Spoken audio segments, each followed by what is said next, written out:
დღეს გვაქვს ძალიან საინტერესო თემა და აქტუალური ჩემი აზრით ყველაზე მეტად დეფიციტურ პროფესიებს შეეხება დღევანდელი ჩვენი თემა. გარემოს დაცვისა და სოფლის მეურნეობის სამინისტრო და გარემოს დაცვით ინფორმაციისა და განათლების ცენტრი ერთობლივად გეგმავს ახალი ინიციატივის დეფიციტური პროფესიების დღის დაწესებას. ამ დღის მთავარი მიზანია ახალგაზრდებში ინტერესის გაღვივება იმ პროფესიების მიმართ, რომლებიც დღეს საქართველოსათვის კრიტიკულად მნიშვნელოვანია, თუმცა სპეციალისტების რაოდენობა მოთხოვნასთან შედარებით გაცილებით ნაკლებია. მეც ამ თემაზე ჩვენს სტუმართან, გარემოს დაცვით ინფორმაციისა და განათლების ცენტრის დირექტორ თამთა დევდარიანთან ერთად ვისაუბრებთ, რომელიც შემოგვიერთდება ახლა სტუდიაში.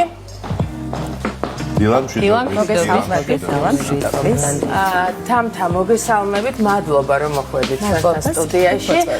პირველ რიგში მინდა დავიწყოთ საუბარი დეფიციტური პროფესიების დღის იდეისა და მიზნების შესახებ. რატომ გახდა აუცილებელი თქვათ ამ დღის დაწესება, რამ განაპირობა ეს? მოგახსენებთ, უპირველეს ყოვლისა კიდევ ერთხელ მივესალმებით თქვენ სტუმარს. გარემოს დაცვითი ინფორმაციისა და განათლების ცენტრი დასაწყისისათვის აღნიშნავ, რომ არის გარემოს დაცვისა და სოფლის მეურნეობის სამინისტროს საჯარო სამართლის იურიდიული პირი და როგორც თქვენ აღნიშნეთ, ნინო, უშუალოდ ბატონი მინისტრის ინიციატივით ჩვენ გადავწყვიტეთ, რომ დავაწესოთ დეფიციტური პროფესიის დღე.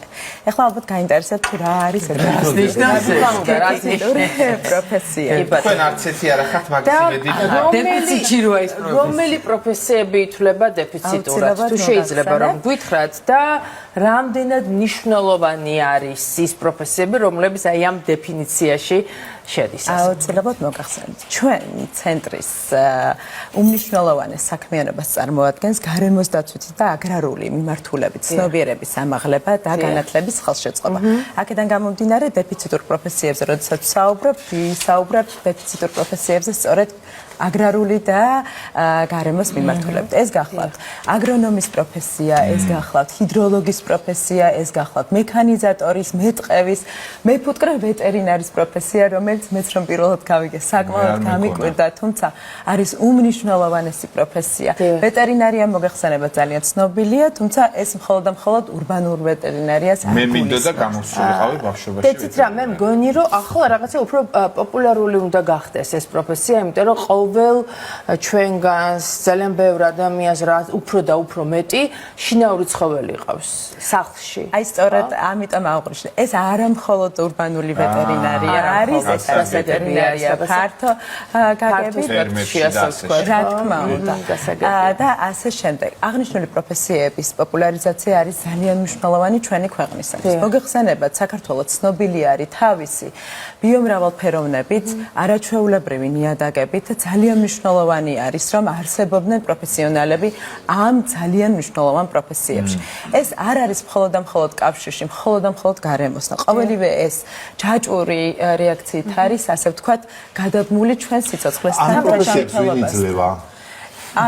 როგორ ვიდით? ანუ პროფესია რომ იყოს ადამიანის საგზაყოფის პროფესია არის, ანუ სპეციალობები, პროფესიული სასწავლებლებიც და გახსენებთ აღნიშნულთან დაკავშირებით ჩვენი სამინისტრო და ჩვენი ცენტრი უშუალოდ ძალიან აქტიურად მუშაობს განათლების სამინისტროსთან და ჩვენს ქვეყანას აქვს ძალიან მნიშვნელოვანი წვლილი ამ დეფიციტური პროფესიების პოპულარიზაციაში და მოგახსენებთ რატომ. დღევანდელ დღეს ამ მიმართულებით უმაღლეს სასწავლებელებში და პროფესიულ კოლეჯებში სწავლა გახლავთ უფასო. ეს არის ძალიან წამახალისებელი ჩვენი ახალგაზრდებისათვის. ჩვენის მხრივ ჩვენი ცენტრიც კი არაერთ აქტივობას და ღონისძიებას მართავს იმისათვის, რომ ახალგაზრდებში გავაღვივოთ ის პასუხისგებლობა, რომელიც ახლავს ამ პროფესიებს. თამთა შეიძლება რომ ვთქვათ, რომ მოთხოვნა ამ პროფესიებზე გაცილებით მეტია, ვიდრე მომზადებული სპეციალისტების რაოდენობა. ნამდვილად, დღევანდელ დღეს მოთხოვნა საქართველოში ბევრად მეტი არის, ვიდრე მომზადებული კადრი. ამის მიზეზი რა არის? ძალიან მიხარია, რომ ამ მიზეზებზე ვსაუბრობ და ჩვენ აუცილებლად უნდა ვისაუბროთ იმ გამოწვევებზე, რაც არის და ერთიანად უნდა გადავჭრათ ეს გზები. აღნიშნული მიზეზი შეიძლება დავასახელოთ, რომ არის ნაკლებ პოპულარულობა და აქედან გამომდინარე ჩვენი ცენტრი ცდილობს ცნობიერების ამაღლებას ამ მიმართულებით. თუმცა უმაღლეს საგანმანათლებლო იმას იძლევა ისწავლება ეს პროფესიები უმაღლეს კოლეჯებში და უმაღლეს დაწესებულებებში. უმაღლესი განათლების დამადასტურებელ სერტიფიკატს იძლევა. რა თქმა უნდა, უმაღლეს დამადასტურებელი განათლების იმავე დიპლომს იძლევა, როგორც სხვა პროფესია. აი თან წარმოიდგინეთ, ბოდიში ჩაგეჭერეთ ხალხთან. თუ თქვენ ახლა ბევრი ახალგაზრდა გისმენთ და უცებ თქვენ დანიგებთ, რომ არის პროფესიები, რომელიც არის დეფიციტი. რა უნდა გავაკეთოთ იმისათვის? აი მე ხა ახალგაზრდა ვარ, ტელევიზორს უყურებ, როგორ უნდა შევიტყო ამის შესახებ, რა არის დეფიციტორი, როგორ უნდა გავიარო გზა იმისათვის, რომ ეს მოთხოვნა დაკმაყოფილდეს? როგორც აღვნიშნეთ, ჩვენი ცენტრის მიზანს ცნობიერების ამაღლება წარმოადგენს და სხვადასხვა კამპანიებს მართავთ. ჩვენ არა მხოლოდ სტუდენტებს ვესაუბრებით, არამედ ჩვენ ვესაუბრებით სკოლამდელი აღზრდის დაწესებულებებს, ბაღის მოსწავლეებს, სკოლის მოსწავლეებს და ასევე სტუდენტებს, ასევე ბაღის პედაგოგებს, დირექტორებს. ჩვენ არა მხოლოდ ინფორმაციას ვაწვდით, არამედ შემუშავებული გვაქვს სხვადასხვა ასაკის შესაფერისი ლიტერატურა და ამ ლიტერატურით შესაბამის მეთოდოლოგიით გადამზადებული პედაგოგები ახორციელებენ ინფორმაციის გავრცელებას როგორც ბაღებში, ასევე სკოლებში, ასევე უნივერსიტეტებში. გარდა ამისა, ჩვენი ყველა აქტივობა არის არა მხოლოდ თეორიაზე დაფუძნებული, არამედ პრაქტიკაზე. ვინაიდან მოგეხსენებათ, ეს არის ის პროფესია, რომელთა დაკავშირებთან ძალიან მნიშვნელოვანია, რომ უშუალოდ გქონდეთ მაგალითად ნიადაგთმცოდნეობის ფაკულტეტზე უშუალოდ გქონდეს შემხებლობა სწორედაც იმ მრავალფეროვან ნიადაგებთან, რომელიც არის ჩვენ ქვეყანაში და ასე შემდეგ. გარდა ამისა, არაერთ წამახალისებელ ღონისძიებას ვახორციელებთ ჩვენი სამინისტროს ინიციატივით, მაგალითად მეტყევეს პროფესიის პოპულარიზაციისათვის ჩვენ წესეთ ასე ვთქვათ, ფოტოკონკურსი დღე ჩემი სიცოცხლის წყაროა. ჩვენ სეგმენტს წარმოადგენენ ახალგაზრდები. გამომდინარე აქედან ასაკობრივი ჯგუფი, რომელსაც ფარავთ ჩვენი კონკურსები, ძირითადად გახლავთ მე-12 კლასის მოსწავლეები და როგორც აღვნიშნეს, სკოლამდელი აღზრდის დაწესებულებები და შემდგომ უკვე უმაღლესი სასწავლებლების სტუდენტები. აღნიშნული გახლავთ ძალიან წამახალისებელი, როდესაც ის ადამიანი თავად იწყებს ფიქრს და ზრუნვას მაგალითად გარემოზე. და თავად ქმნის პროექტს თავისი თვალთახედვით. და როდესაც ეს ყველაფერი წამახალისებელია, რა თქმა უნდა, ეს არის ძალიან კარგი. ჩაგეჭრებით. ხო იცით, ახლა 21 საუკუნეა და ისეთი ახალგაზრდობა მოდის, რომელსაც აინტერესებს ფინანსურად რამდენად უზრუნველყოფილი იქნება. IT პროფესიები როგორი არის ეს? აი მე თუ დავგეგმე, მე დიშვილები მყავს, შემიძლია მათ ურჩიო, რომ დაინტერესდეს, იმიტომ რომ ნიადაგთმცოდნეობა ძალიან საინტერესოა. მაგრამ მისი ცხოვრების პერსპექტივისთვის რამდენად ანაზღაურებადია, რამდენად შემიძლია ჩემი ცხოვრება. თამამად ვიტყვი, რომ ეს პროფესიები არის მომავლის პროფესიები და ეს არის ჩვენი ხვალინდელი დღე და რატომ? რატომღაც სტიგმასავით არსებობს საზოგადოებაში, რომ აგრონომის, თუნდაც მეღვინის და ასე შემდეგ პროფესიები, ეს არის ძველი ტრადიციული პროფესიები და ეს დღეს ესე არ არის. თანამედროვე ტექნოლოგიასთან განვითარებასთან ერთად, თანამედროვე ტექნოლოგიების განვითარებასთან ერთად ძალიან განვითარდა შესაბამისი ხელსაწყოები, რომლებსაც იყენებენ ეს ადამიანები. მაგალითად მეტყევე, რომელიც იყენებს თანამედროვე ხელსაწყოს. ეს იქნება თანამედროვე ელექტრონული რუკები, ტაქსაციის შესაბამისი აპარატები, დრონები თუ ასე შემდეგ.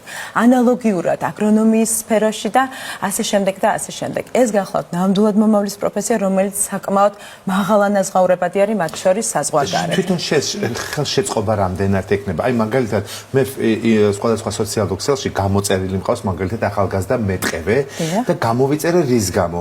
გიხსნის გირჩი რაში შეიძლება გამოიყენო, რა დროს რა სოკომოდის და გარდა იმისა, რომ მეტყევეა და უვლის დაცულ ტერიტორიას, ამასთან ერთად მივხვდი, რომ მას აქვს ძალიან დიდი განათლება, რომ აგიხსნას ყოველდღიურად.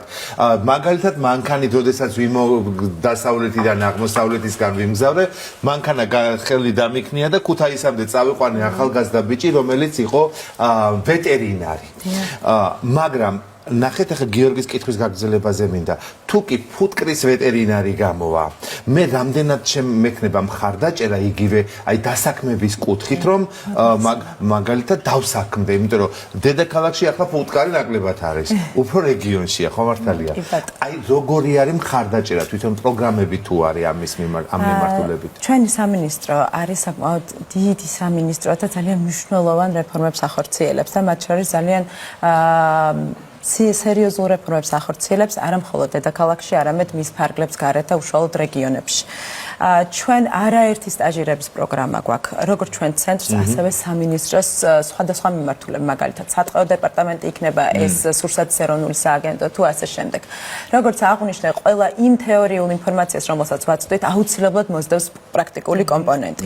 იქნება ეს სტაჟირების პროგრამები, მაგალითად, მცირე ბიზნესის საწარმოებში, აგრარული მიმართულებით თუ ასე შემდეგ. იმისათვის, რომ ამ ადამიანებს ჰქონდეთ იმის შესაძლებლობა, რომ იფიქრონ, რომ ხვალ, როდესაც დაასრულებენ ამ ფაკულტეტზე სწავლას, აუცილებლად უნდა დარჩნენ პროფესიებში და აღვნიშნავ ერთ ძალიან მნიშვნელოვან ინიციატივას და არა მხოლოდ ინიციატივას, არამედ უკვე დამკვიდრებულ პრაქტიკას. აი ახლა 18 დეკემბერს ჩვენ გვაქვს მწვანე და აგრო სტიპენდიების დაჯილდოების ცერემონიალი. ვაჯილდოვებთ იმ სტუდენტებს, წარჩინებულ სტუდენტებს, რომლებიც პროფესიული კოლეჯის, საბაკალავრო და სამაგისტრო პროგრამის სტუდენტები არიან და რომლებიც წარმატებით, მაღალი ქულით და მაღალი აკადემიური დასწრებით არიან წარმოდგენილები. ვაჯილდოვებთ ერთჯერადი ფულადი თანხით, რომელიც არის 1500-2000 ლარის ოდენობით. სამაგისტრო პროგრამაზე თანხა უფრო მაღალია დაწესებული. ეს გახლავთ ეს ერთგვარი წახალისება და აუცილებლად უნდა აღინიშნოს ისიც, რომ პროფესიულ კოლეჯში სწავლა სახელმწიფოს მიერ არის სრულად მხარდაჭერილი და აფინანსებს სწავლას სახელმწიფო სრულად, ასე რომ შესაძლებლობა აქვს ყველა ადამიანს, ვისაც სურს უმაღლესი განათლების მიღება, უფასოდ შეისწავლოთ პროფესიული განათლების მიღება, ასე და ვთქვათ, უფასოდ შეისწავლოს ეს პროფესია. ტენდენცია როგორია წლიდან წლამდე? წლიდან წლამდე ტენდენცია არის მზარდი. ამას ვიტყვით ამამად. ამაზე მეტყველებს ის დინამიკა, მომართვიანობა ჩვენთან, ჩართულობა იმ სტუდენტების, რომლებსაც სურთ ჩაერთოთ ჩვენ სხვადასხვა პროექტებში, ინიციატივებში თუ ასე. ნინოს გადაცემის მერე ნახეთ რა მოხდება. და აქ ერთს ვიტყოდი, რომ როგორც ჩანს, ჩემი აზრით, პროფესიული განათლების მიმართ ნაკლები ინტერესი მაინც განპირობებული იყო ძველი წარმოდგენებისგან. მიუხედავად იმისა, რომ ძალიან ბევრი რამ განვითარდა, წინ წავიდა ზოგადად ამ პროფესიასთან დაკავშირებული ბევრი რამ, ხო, ტექნოლოგიები დაიხვეწა. ესე მოკლედ, ძალიან მოკლედ რომ ვთქვათ, იმ პერსპექტივების შესახებ, რომელსაც მიიღებენ ადამიანები, რომლებიც ჩააბარებენ პროფესიულ სასწავლებლებში და მიიღებენ ამ პროფესიებს. და ერთს დავამატებ ძალიან მნიშვნელოვან საკითხს. ჩვენ ცენტრი აქტიურად იწყებს თანამშრომლობას საერთაშორისო ურთიერთობების თვალსაზრისით, რა თქმა უნდა, ჩვენი მიმართულებით გულისხმობ ამას. და როდესაც სტუდენტებს ექნებათ საშუალება, რომ მაგალითად სტაჟირების პროგრამა გაიარონ, პირობითად რომ ვთქვათ, ბერნის უნივერსიტეტთან გვაქვს გაფორმებული ურთიერთთანამშრომლობის შესახებ მემორანდუმი ბერნთან. ძალიან მნიშვნელოვანი იქნება, რომ მათ სტაჟირების პროგრამა გაიარონ საზღვარგარეთ, რომ დაეუფლონ საზღვარგარეთის პრაქტიკად, ნახონ რა არის საუკეთესო მაგალითები და შემდგომ რა თქმა უნდა დაუბრუნდნენ ისე ჩვენს არაჩვეულებრივ ქვეყანას და გაანაგრძონ საქმიანობა. დიდი მადლობა და თამთა რომ შევაჯამოთ, აი მოკლედ რომ გითხრათ სამომავლო გეგმების შესახებ რა აქტივობებს გეგმავთ კიდევ თუ გაქვთ თქვათ რაღაც ჩამოყალიბებული ასე ვთქვათ გეგმა რა გაქვთ დაგეგმილი? ჩვენ დავიწყეთ დეფიციტური პროფესიების დღის აღნიშვნით, როგორც აღნიშნეთ ბატონი მინისტრის და უშუალოდ სამინისტროს ინიციატივა გახლავთ, რომელიც იქნება ძალიან მნიშვნელოვანი დღე, სადაც იქნება თაობათა შორის დიალოგი. ეს პროფესიები, რომელზეც მე ვისაუბრე, არის უმნიშვნელოვანესი პროფესიები, სადაც მაღალი თაობის, უფრო ასაკით დიდი თაობის წარმომადგენელთა ჩართულობა და მათი როლი არის უმნიშვნელოვანესი. სწორედ ესენი არიან ის პიროვნებები, რომლებმაც ახალ თაობას უნდა გადასცემათი ცოდნა და გამოცდილება.